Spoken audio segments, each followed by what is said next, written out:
سب سے زیادہ عذاب، اور ہمارے اندر طاقت نہیں۔ ہال کی گرمی سے لوگ اس وقت بے حال ہے، حالانکہ پنکھے چل رہے ہیں، ہوا بھی آ رہی ہے، کچھ علاقہ کھلا بھی ہے۔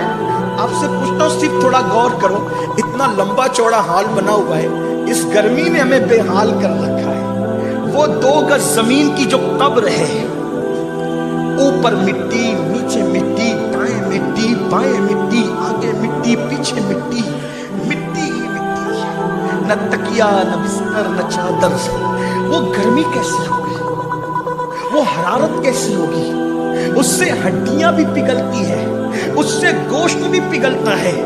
قبر کے کیڑے الگ طوفان مچا رہے ہوتے ہیں، اور دنیا کی کوئی طاقت بچانے کے لیے نہیں آتی۔ اس لیے میرے بھائیوں، اپنے آپ کا احتساب کر لو۔ میری گزارش ہے، درد دل کے ساتھ، دل کی تڑپ کے ساتھ تم سے کہتا ہوں، خدا تمہیں کبھی وہ دن نہ دکھائے میرے عزیز کہ قبر کی گرمی تمہیں جھلسائے۔ اس لیے کہ قبر میں ٹھنڈک نہ پنکھے کی وجہ سے ہے، نہ قبر کی ٹھنڈک اے سی کی وجہ سے ہے، نہ قبر کی ٹھنڈک اے سی کی وجہ سے نہیں، قبر کی ٹھنڈک پنکھے کی وجہ سے نہیں۔ قبر کی ٹھنڈک کس وجہ سے؟ جو لوگ دنیا میں رسول اللہ کی آنکھوں کو ٹھنڈک پہنچاتے ہیں سجدے کر کے، اللہ نے ان کی قبروں کے اندر ٹھنڈک پہنچانا ہے۔ قبر ان کی ٹھنڈی ہوگی جنہوں نے رسول اللہ کی آنکھوں کو ٹھنڈک پہنچائی ہوگی سجدے کر کے، اور ان کی قبر اللہ اکبر جہنم کے گڑھوں میں سے گڑھا ہوگی۔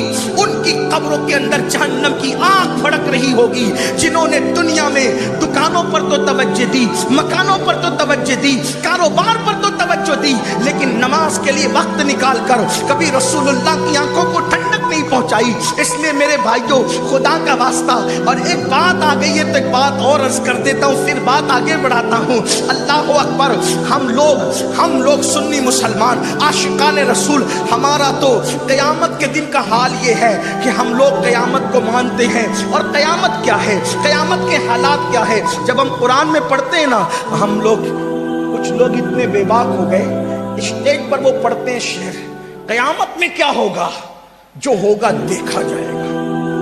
جب کوئی کہتا ہے نا جو ہوگا دیکھا جائے گا، تو میں کہتا ہوں نادانی نہ کر۔ یہاں لوگوں کو خوش کرنے کے لیے شاعری کرنا اور ہے، اور وہاں حالات سے گزرنا اور ہے۔ کیا دیکھو گے تم وہاں؟ آؤ ذرا اس کو دکھاؤں قرآن کی روشنی میں کہ کیا دیکھو گے۔ میں اور آپ کیا، میری اور آپ کی اوقات کیا؟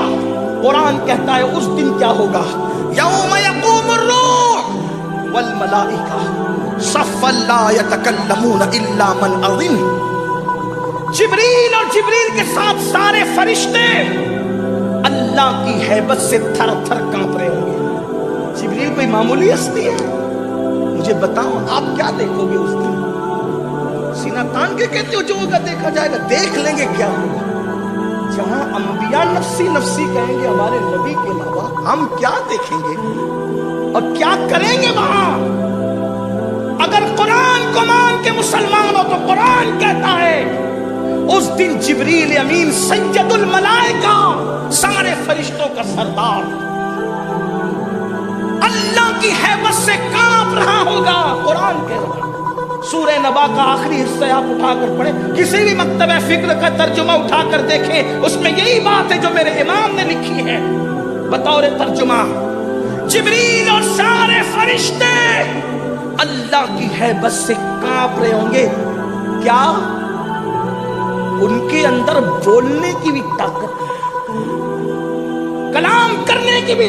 بے نمازیوں کی بات نہیں کر رہا ہوں، زانیوں کی بات نہیں کر رہا ہوں، شرابیوں کی بات نہیں کر رہا ہوں، اس جبریل کی بات جو فرشتوں کا سردار ہے۔ اور جبریل اس ہستی کا نام ہے کہ کوئی نبی ایسا نہیں جس کی جبریل نے زیارت نہ کی۔ یہ شرف کسی فرشتے کو حاصل نہیں، یہ شرف کسی فرشتے کو حاصل نہیں ہے، جو شرف جناب جبریل کو حاصل ہے کہ آدم سے لے کے مصطفیٰ جان رحمت تک ہر نبی کا دیدار کرنے کا شرف جبریل امین کو حاصل ہے۔